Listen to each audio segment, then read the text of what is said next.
देश की यूनिवर्सिटियों से एक चिंगारी उठी जो अब सीधे सुप्रीम कोर्ट तक पहुंच गई। यूजीसी के नए नियम जिन पर आरोप लगे भेदभाव के, जिन्होंने समाज में पैदा किया विवाद और आक्रोश, और जिन पर अब अदालत ने लगा दी है ब्रेक। नमस्कार, आप देख रहे हैं अनकोट और मैं हूं आपके साथ दिव्या सिंह। सवाल सीधा है, क्या यूजीसी के नए नियम किसी एक वर्ग को पहले से ही दोषी मानते हैं? क्या इन नियमों की भाषा समाज को बांटने वाली है?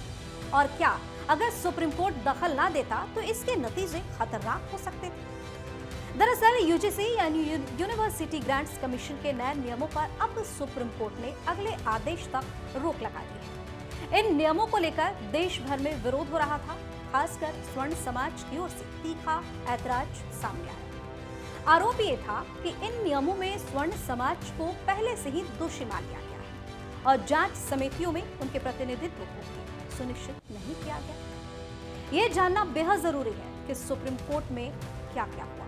ये मामला जब सुप्रीम कोर्ट पहुंचा तो चीफ जस्टिस सूर्यकांत और जस्टिस जय माल्या बागची की बेंच ने सरकार और यूजीसी के नियमों पर गंभीर सवाल खड़े कर दिए।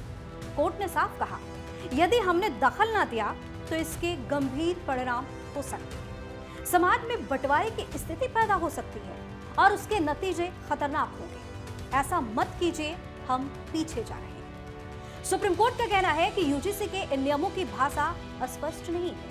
ऐसी अस्पष्ट भाषा का दुरुपयोग भी हो सकता है। अदालत ने कहा कि इन नियमों पर एक्सपर्ट्स को विचार करना चाहिए और फिर नई, साफ और संतुलित भाषा के साथ नए नियम जारी होने चाहिए।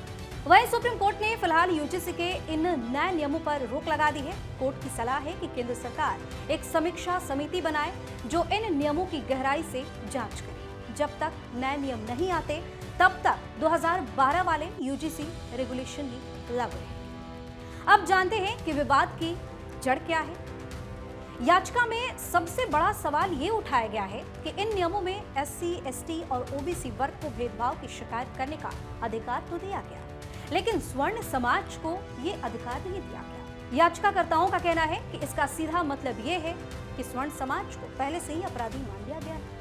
याचिका में यह भी मांग की गई है कि अगर कोई शिकायत झूठी पाई जाती है तो गलत आरोप लगाने वालों पर भी कार्रवाई होनी चाहिए, और यही मांग देश भर में हो रहे प्रदर्शनों की एक बड़ी वजह बन है। फिलहाल सुप्रीम कोर्ट ने इस मामले की अगली सुनवाई के लिए 19 मार्च की तारीख तय कर दी। उस दिन केंद्र सरकार और यूजीसी को ये बताना होगा कि इन नियमों की समीक्षा के लिए अब तक क्या कदम आपने उठाया है। मतलब साफ है, सरकार के पास करीब 50 दिन का वक्त है जिसमें उसे तय करना है कि यूजीसी नियमों को कैसे बदला जाए। यूजीसी के नियम सिर्फ यूनिवर्सिटियों का मुद्दा नहीं है, ये मुद्दा है समानता, न्याय और सामाजिक संतुलन का।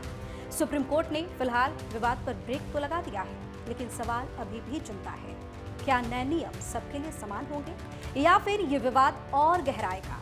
अब सबकी नजरें 19 मार्च पर टिकी हुई है। आप अपनी राय हमें कमेंट करके जरूर बताएं। चैनल को सब्सक्राइब करें, वीडियो को लाइक और शेयर करें।